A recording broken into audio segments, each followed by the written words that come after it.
فەرماندەی گشتی یەکینەکانی بەرخۆدانی شنگال یەبەشە مەزلوم شنگالی ڕێگەیان کە بۆ ڕزگارکردنی کچان و ژنانی ئێزیدی پێویستە بەشداری ئۆپراسیۆنی ڕزگارکردنی مووسڵ بن.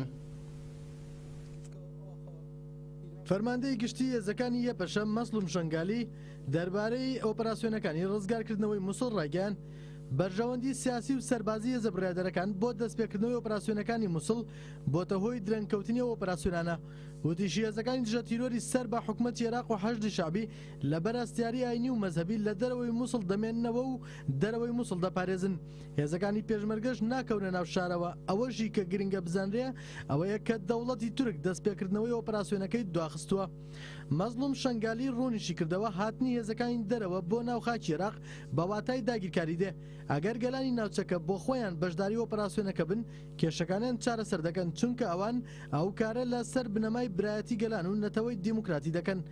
بەڵام دەسوەردانی هێزەکانی دەرەوە وەک دەوڵەتی تورک لە ناو ئۆپراسیۆنەکەدا داگیرکاریە و داهاتووی گەلانی ناوچەکە دەخاتە مەترسیەوە.